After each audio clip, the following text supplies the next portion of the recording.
चीन ने अमेरिका की चौधराहट पर बट्टा लगा दिया है। पाकिस्तान ने संघर्ष विराम के लिए सहमत होने के कुछ समय बाद इसे तोड़ दिया। जम्मू कश्मीर के मुख्यमंत्री उमर अब्दुल्ला के मुताबिक सीमा पर भीषण गोलीबारी जारी है। खबर है कि पाकिस्तान ने चीन के विदेश मंत्री वांग यी का हर तरह के समर्थन का भरोसा मिलने के बाद किया है।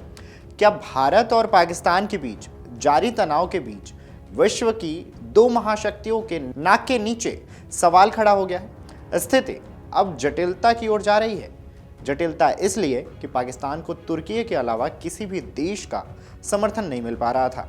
अजरबैजान के सैद्धांतिक समर्थन का भारत और पाकिस्तान के बीच जंग जैसे माहौल में कोई महत्व नहीं है। वैसे भी भारत हथियार आदि के मामले में अजरबैजान के दुश्मन आर्मेनिया का सहयोगी है।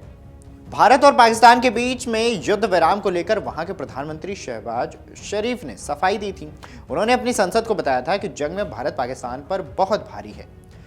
पाकिस्तान की फौज बहादुरी से मुकाबला कर रही है, लेकिन उनके देश के पास लड़ने के लिए मजबूत संसाधन नहीं है। शहबाज शरीफ ने यहां तक कहा था कि इस लड़ाई में उन्होंने सऊदी अरब, चीन समेत दुनिया के तमाम देशों से मदद मांगी, लेकिन तुर्की को छोड़कर किसी ने सहायता के लिए हामी नहीं भरी। हो सकता है कि शहबाज ने कुटिल चाल के तहत संसद में यह रोना रोया हो। मिल रही जानकारी के मुताबिक इसके बाद चीन के विदेश मंत्री और राष्ट्रीय सुरक्षा सलाहकार वांग यी ने पाकिस्तान के उप प्रधानमंत्री और विदेश मंत्री मोहम्मद इशाक डार से बातचीत की है। पाकिस्तान को हर तरह के समर्थन का भरोसा दिया और कहा कि चीन पाकिस्तान के साथ खड़ा है।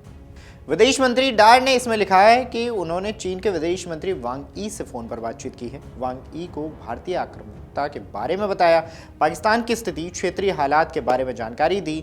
डार लिखते हैं कि वांग यी ने पाकिस्तान के संयम को स्वीकार किया और चुनौतीपूर्ण परिस्थितियों में पाकिस्तान के जिम्मेदाराना दृष्टिकोण की सराहना की। वांग यी ने इसके बाद कहा कि चीन पाकिस्तान के सदाबहार रणनीतिक सहयोगी, साझीदार और सच्चे मित्र का फर्ज निभाएगा।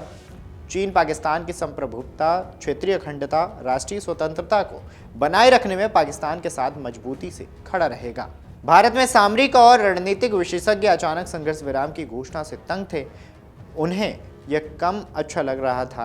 ब्रह्मचेलानी ने कड़ी टिप्पणी भी की थी। पूर्व सेना अध्यक्ष मनोज ने भी संतुलित भाषा में आईना दिखाया, लेकिन स्थिति एक बार फिर लौटकर बुद्धू घर को आए। वैसे बुद्ध का देश भारत युद्ध नहीं चाहता। भारत ने कई बार कहा कि आत्मरक्षा में ऑपरेशन सिंदूर के तहत आतंकवाद के खिलाफ सटीक पुख्ता सूचना पर केवल आतंकी शिविरों को निशाना बनाया गया।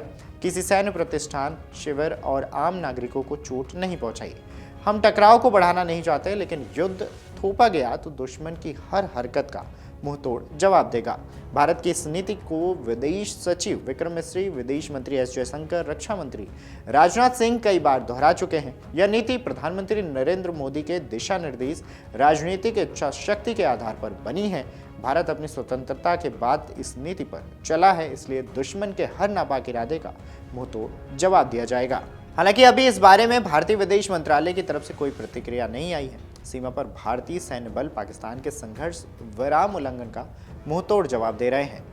अगर आप ये वीडियो YouTube पर देख रहे हैं तो हमारे चैनल को सब्सक्राइब कर बेल आइकन दबाएं और Facebook पर देख रहे हैं तो हमारे पेज को लाइक करें।